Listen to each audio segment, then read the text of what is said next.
Hi friends, welcome to Bala's kitchen. இன்றைக்கி என்ன செய்ய போகிறோன்னா, தீபாவளி பலகார வரிசையில் இன்றைக்கி நம்ம ஜவ்வரிசி லட்டு தாங்க செய்ய போகிறோம். டேஸ்ட்டு பார்த்திங்கன்னா வேறு லெவலில் இருக்கும். நான் நிறைய தீபாவளி ரெசிபி என்னோடய சேனலில் போட்டிருக்கேன். உங்களுக்கு வேணும்னா செக் பண்ணி பாருங்கள். இப்போ வாங்க ஜவ்வரிசி லட்டு எப்படி செய்கிறதுன்னு பார்க்கலாம். இது ஒரு வாரம் ஆனாலும் கெட்டு போகாதுங்க. ரொம்ப டேஸ்டியாக இருக்கும். ரொம்ப ஈஸியாக கூட செய்திடலாம். இப்போ நம்ம ஒரு பேன் எடுத்துக்கோங்க. இப்போ இதில் ஒரு கப் அளவுக்கு மாவு ஜவ்வரிசி தான் நான் எடுத்திருக்கேன். இப்போ இந்த ஜவ்வரிசி சேர்த்துட்டு நல்லா ஃப்ரை பண்ணிக்கோங்க. நல்லா மீடியம் ஃப்ளேமில் வச்சு நல்லா வறுத்து எடுத்துக்கலாம். இப்போ நல்லா கிளறி விடுங்க. இப்போ இது நல்லா வறுந்து வரட்டும். இப்போ நான் 3/4 கப்பு சர்க்கரை எடுத்திருக்கேன். சர்க்கரையை மிக்ஸி சாரில் சேர்த்துட்டு நல்லா பவுட்ரு பண்ணிவிட்டு எடுத்து வச்சுருங்க. இப்போ பார்த்தீங்கன்னாக்கா ஜவ்வரிசி நல்லா வறுந்து வருது பாருங்கள். இது நல்லா பொரிஞ்சு வறுந்து வரணுங்க.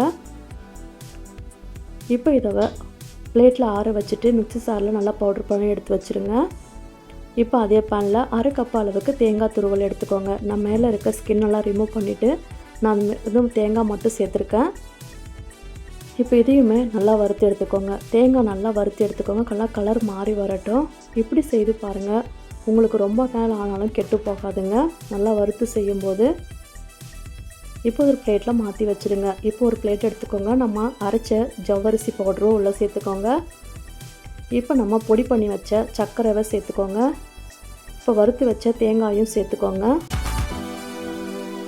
இப்போ இதில் வாசனைக்காக 1 ஸ்பூன் அளவுக்கு ஏலக்காய் பொடி சேர்த்துக்கோங்க. நான் நெய்யில் முந்திரி திராட்சைலாம் நான் வறுத்து வச்சுருக்கேன், அதையும் சேர்த்துக்கோங்க. இப்போ இதை நல்லா கலந்து கொடுங்க. 1 ஸ்பூனை வச்சுட்டு இப்போ சூடாடவே நல்லா கலந்து கொடுங்க. லைட்டாக கொஞ்சம் சூடு ஆறி வரட்டும். இப்போ நம்ம லட்டு பிடிச்சி எடுத்துக்கலாம். இப்போ பார்த்தீங்கன்னாக்கா கையை வச்சு நல்லா சாஃப்டாக பேசிக்கோங்க. இப்படி செய்யும்போது உங்கள் கை சூடுக்கு அது நல்லா மெல்ட் ஆகி வந்துடுங்க. நான் பால் தண்ணி எதுவுமே சேர்க்கலை.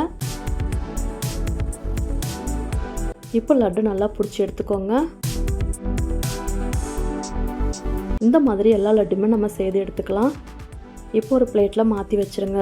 அவ்வளோதாங்க, சாஃப்ட் அண்ட் ஜூஸியாக, ரொம்ப வாயில் வச்ச உடனே கரைஞ்சி போயிடுங்க. அவ்வளோ டேஸ்டியாக இருக்கும்.